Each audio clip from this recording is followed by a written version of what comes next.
Greetings. Do what thou wilt should be the whole of the law. I'm Lexi Eve, and welcome to the first installment of the fourth part of Liber Magic Book 4. So in today's video, we're going to be going over together the intro chapters right before chapter 1 of the Equinox of the Gods. So real quick, these preliminary chapters include the summons, a summary, and actually the Book of the Law, Liber Legis Svb Figvra 220. So, a couple of things. This part of Book 4 is much different than the previous three parts. So, parts 1 through 3 are very practical. They're very instructional. They're how to do yoga, what you should be getting out of those practices. Then you have your magical weapons for creating a temple and what you'd have in your altar and the bare bone necessities for a Thelemic magician. And then Magic in Theory and Practice is also very practical, dissecting well over 21 different topics in 21 chapters. This is more like story time. So we're going to get into how the Book of the Law was received. We're going to be doing a lot of stories of the life of Aleister Crowley. But keep in mind, there is a lot of practical and instructional stuff because it's just written by Crowley and that's how he is. So there's a bunch of really cool quotes. There is some unique views on how you could apply the Book of the Law based on this writing by Aleister Crowley. So in today's video, just note, I'm not going to be giving a commentary to Liber L in full. Crowley has his old and new commentary, and thelimistas.org has Eshelman's commentaries, and I forget who the other person has a commentary on that website as well. So I really suggest reading through those fully line by line and analyzing each line of the Book of the Law with Crowley's and Eshelman's commentaries. And yeah, just in this video, I'm just going to break down a little bit of the three chapters, but that's going to be towards the end. So really quick, before we dive into these three preliminary chapters of the Equinox of the Gods, I just want to mention again, as you could see on your screen, I am working on a 1/3-ish scale Stele of Revealing, and I'm hoping to be giving this away to one of you guys that are listening come the Equinox, Spring Equinox this year, March 19th. So if you want to get your hands on this, it'll be free of charge. Help me get to 1,000 subscribers, and you never know, it might be you that receives this. Free shipping, free everything. There's not going to be any cost to you, and I'll explain how to get that when the time comes. It's going to be a comment on a video after the Spring Equinox. But let's get to 1K. We're almost there. We're approaching 750 right now, and yeah, it's totally doable. So without further ado, let's dive into these three preliminary chapters in the Equinox of the Gods. Alrighty. The first prologue of this book is called The Summons. It's a summoning of Thelemites. It's a 2-page essay outlining first the reception of the Book of the Law, and then what it means for the world. It closes with a literal summons for all who are capable to take up the Book of the Law, to take the Lema and establish the law in all lands, all with the aim of, quote, the advancement of the welfare of the human race, end quote. It begins stating that the Book of the Law, the Lema's central holy book, was dictated to Aleister Crowley on April 8th, 9th, and 10th of 1904 in Cairo, Egypt. Side note, I actually looked up those dates, I don't know, years ago, just to see what days of the week they fell on, being that days of the weeks correspond with the 7 planets. And the Book of the Law was received the 8th, 9th, and 10th were Friday, Saturday, and Sunday, which is really cool. Friday being Venus, a day of love and Nuit. Saturday, Saturn. That could be like the father Saturn. There's a very harsh aspect. Also, if you're looking at like somebody's natal chart and you want to see how their father's relation with them is, you look at Saturn. So there's a kind of paternal aspect to Saturn in a certain capacity, and that's Hadit.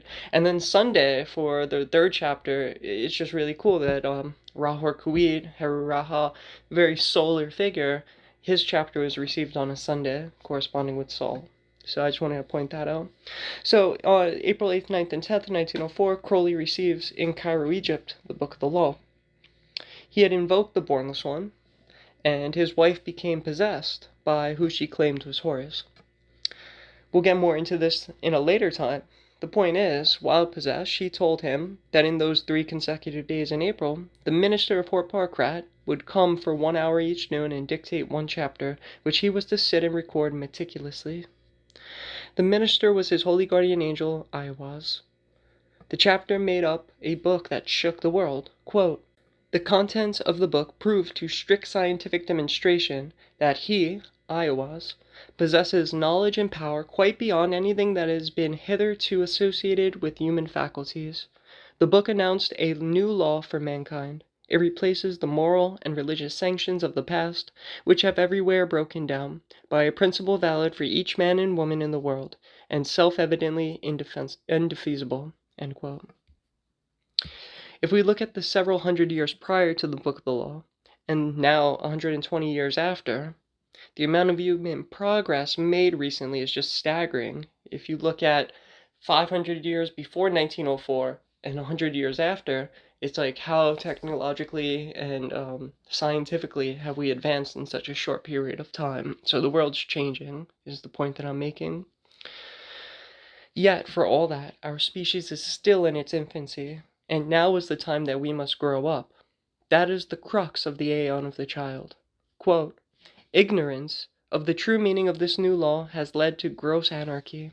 Its conscious adoption, in its proper sense, is the sole cure for the political, social, and racial unrest which have brought about the World War, the catastrophe of Europe and America, and the threatening attitude of China, India, and Islam. End quote. The book itself is based on mathematical philosophy.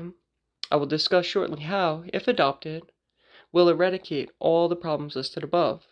Within it are a code of conduct to be used at all times, giving meaning and purpose to each and every individual. Were the law of Thelema adopted and put into action by everyone to the fullest, I do believe that we would have a new age of harmony. All spiritual illness would cease and be replaced with joy. Further, the law of Thelema uttered is going to change everything, and nothing can stop that. Change can only be resisted so far.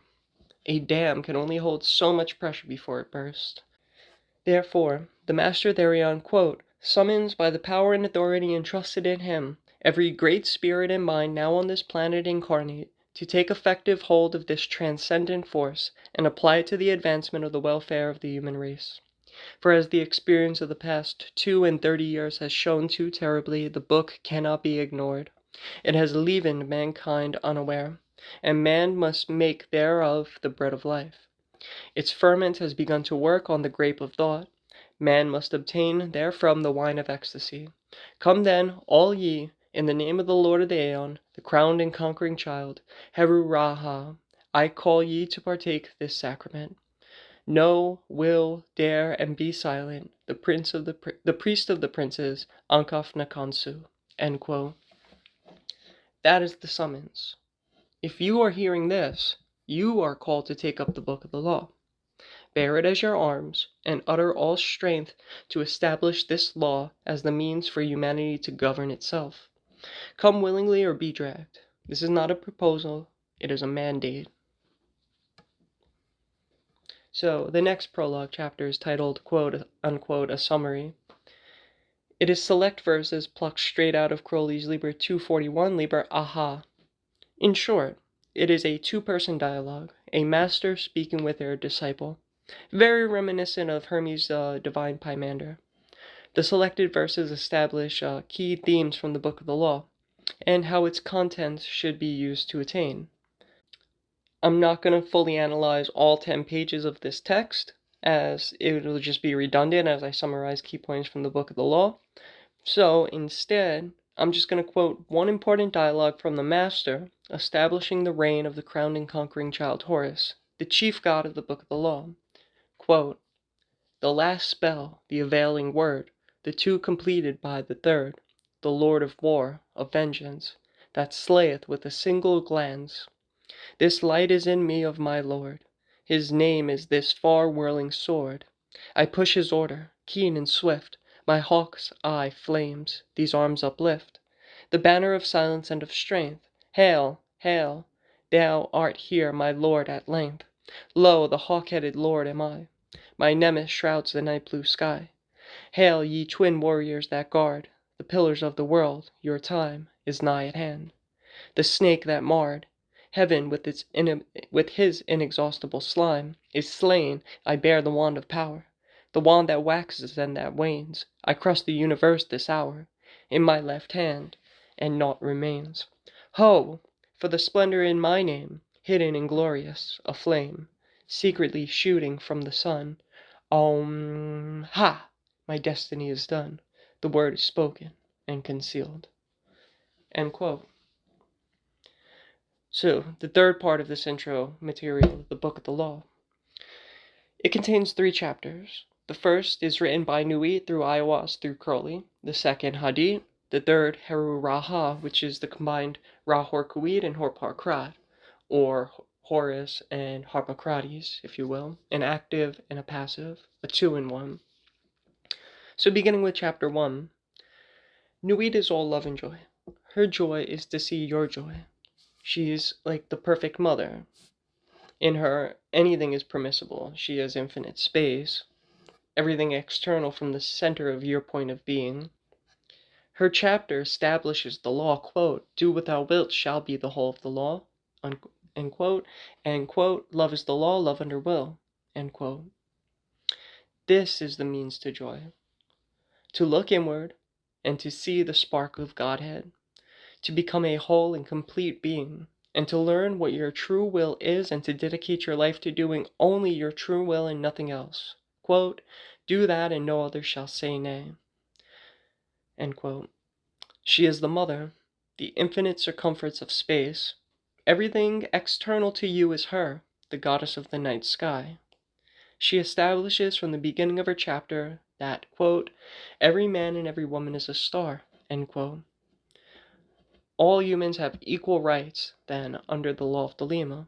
But also, like a star, we each have a course in life that we must follow like a straight line. All pain and suffering comes from trying to swerve or deviate from our orbit. Were all people doing their true will, conflicts would cease. Greed and all character defects, gone. No one star would crash into another. All would be in harmony. All would be satisfied with their life and their life's purpose. That's the long and the short of chapter 1. There's a lot more. Every number is infinite. There is no difference. There's just so many good quotes. There's a lot of instructional stuff to Crowley. Another day we'll go more into a lot of those topics. Probably over the course of this 4th book, the Equinox of the Gods, we'll get into a lot more about each chapter. So for now, let's go to chapter 2, which is Hadit, and he's the father, the minute point and center of space, the consort of Nuit. Really quick, so if we say that space is infinite, and quantum physics, theoretical physics, they're toying with ideas. Theoretical physics is toying with ideas of like multiverse. How many is there infinite universes where everything that possibly could happen is happening in another universe? You know, space really could be infinite. Space is infinite. I was talking with my partner, and it brought up the idea of eternity and infinity. It's like, whatever the unity was before existence was created, there was a union, so there was no differentiation, there was no individuality. There could be no individual because everything was in union. It was just one source, so there was no differentiation from one thing or any other thing. In order for there to be life, in order as we see it, there had to be a differentiation one from another. So that same unity just cloaked itself in physical matter. But that center of space, where is that? If space is infinite, where's the center? Where is Hadit? It's everywhere. Everywhere is the center. My center of being is my Hadit. Your center of your being is your center of the universe. Any point that you pick in space, in an infinite space, is therefore the center of space. And it comes down to the illusion of division, as also said in the Book of the Law, chapter 1. How I view it, and it's just my views, don't take this as like how you have to interpret anything, but it's just me sitting down thinking about a lot of these quotes. You know, even though we're cloaked in flesh, and there is a differentiation between me and the chair I'm sitting on, or me and you listening, there's a differentiation. That energy, that source that we both came from, is the same exact thing. And your center of the universe and my center of the universe are the exact same thing. We're that same source of spirit or Godhead or whatever you want to call it, that light. Therefore, there is no difference. That difference is merely illusion based on point of view and perspective, which is in the mental realm, much lower than the highest spiritual realms of existence. Hadit is also, quote, the flame that burns in every heart of man and in the core of every star, end quote.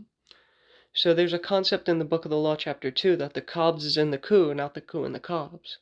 And in my chapter 18 video of Magic and Theory and Practice, I said this, quote, quoting myself, quote, Ku as the body of light and the outer aura, which makes one alive, somewhat comparable to prana as a life force.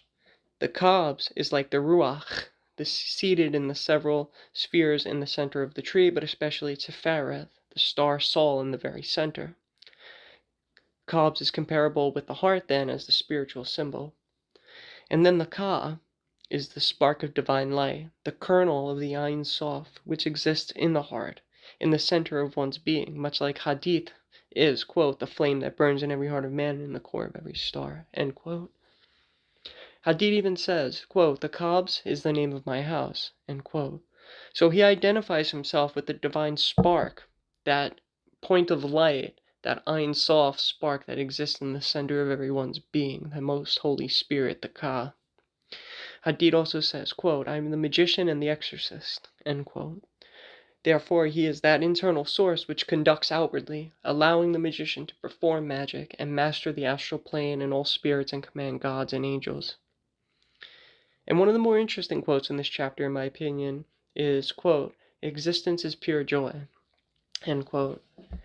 So Crowley talks about, I believe in his commentary, when he was transcribing this verse, he stated that he was repulsed, that existence is pure joy.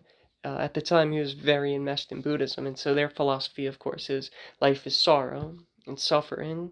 There's pain, there's death, there's illness, there's disease, there's poverty, there's all these terrible things. We're going to die at the end of the day. It doesn't matter how righteous of a life you lived, how healthy of a life you live, you're going to die, and it's going to be a painful whatever, and people that love you are going to miss you, and it's going to be sad and sorrowful.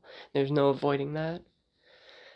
In this book, he gives an antithesis to that. It's the antithesis. If Nuit is all joy and she makes up the physical universe in which we dwell, then it is common sense to agree that existence is pure joy. And I like the saying to explain this, that pain is inevitable but suffering is an option. It's that when we let go of the ego to control things and simply exist in the moment, taking every experience as it comes as a necessary interaction of Nuit and Hadit, that we begin to see the universal truth of reality, Pan, the all in unity. Liber Aleph has a wonderful chapter explaining what I'm getting at, and if you look at chapter 58 of that book, on the universal comedy that is called Pan, quote, all is a never-ending play of love wherein Our Lady Nuit and her Lord Hadit rejoice, and every part of the play is play. All pain is but sharp sauce to the dish of pleasure, for it is the nature of the universe that hath devised this everlasting banquet of joy. And he that knoweth not this is necessary as an ingredient, even as thou art. Wouldst thou change all and spoil the dish? Art thou the master cook? Yea, for thy palate is become fine with thy great dalliance, with the food of experience. Therefore thou art one of them that rejoice. Also it is thy nature, as it is mine, O my son, to will that all men share our mirth and jollity. Wherefore I have proclaimed my law to man, and thou continuest in thy work of joyance. End quote. In addition to that, much of Hadit's chapter is inspirational and rallies the people to take up the Lema. So take, for example, quote, hear me, ye people of sighing, the sorrows of pain and regret are left to the dead and the dying, the folk that not know me as yet. These are dead, these fellows, they feel not. We are not for the poor and sad. The lords of the earth are our kinsfolk. End quote. And then, of course, there's in his chapter the feast days portion. Quote, but ye, O my people, rise up and awake. Let the rituals be rightly performed with joy and beauty. There are rituals of the elements and feasts of the times. A feast every day in your hearts in the joy of my rapture. A feast every night unto new in the pleasure of uttermost delight.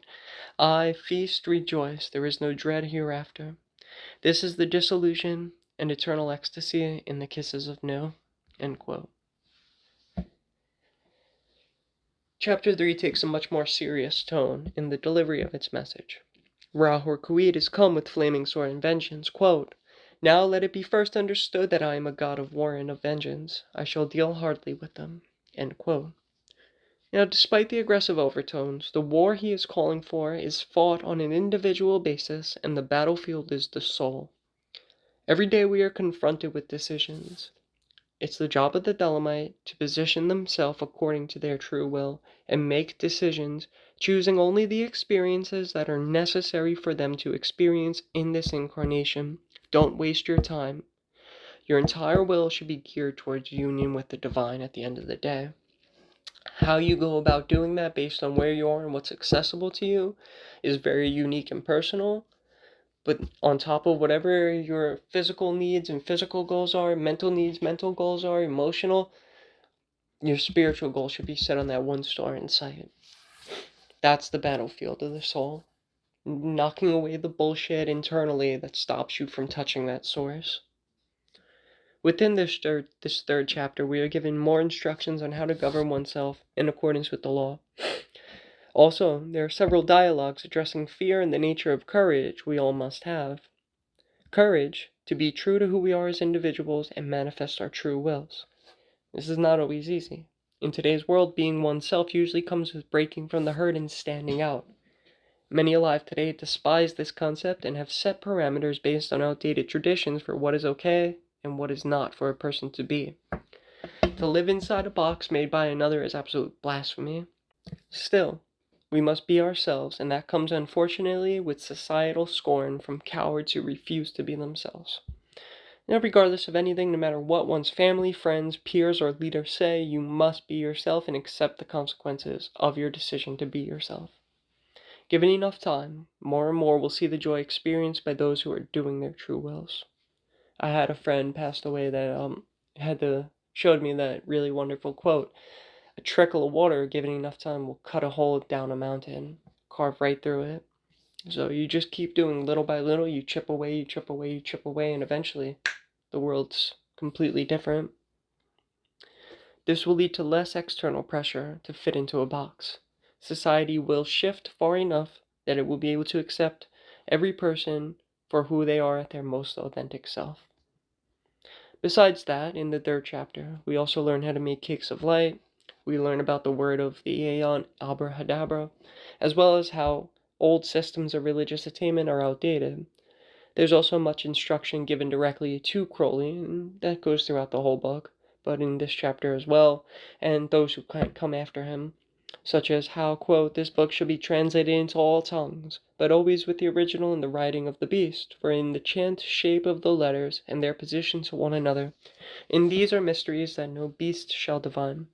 Let him not seek to try, but one cometh after him, whence I say not, who shall discover the key of it all. And this line drawn is a key. Then this circle squared in its failure is a key also, and Abrahadabra." End quote. I suppose that's enough base information about the Book of the Law for now. In later chapters, I am certain we're going to discuss more of the contents.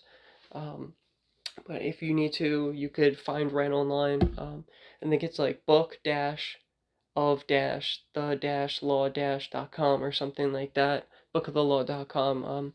That has the full commentaries right online. So it's very easy to find Crowley's comments, and Thelemites has Eshelman's comments, which are really good too. So that's the end of this chapter, or these 3 preliminary chapters. Just want to give the base information. We'll be getting into chapter 1 next, and it starts out with the life of Aleister Crowley from childhood, from birth through his first formative years. In addition to that, I just wanted to mention I'm also going to be doing a video on the Greater Ritual of the Pentagram and the Star Sapphire. So both of those, you're going to get videos on my channel very soon. I have to write the scripts up and dissect them a little bit. And the greater pentagram ritual, it's not going to be all Kabbalistic analysis like the pentagram ritual was. I did that because I know so many people have talked about the pentagram ritual, so I wanted to give something new and different. I personally feel I may have gone a little overboard with the gematria, even though I love it, I could follow, but I don't know where everybody else is at with that. So it'll be a more like practical approach to the greater ritual of the pentagram, how to do it, what you should be getting out of it, recommended ways to go about doing it. Maybe minor gematria here and there on some words, but yeah, it's not going to be as intensive Kabbalistically as the LBRP was on this channel. So stay tuned for that. And yeah, I'll catch y'all in the next one. Love is the law. Love under will.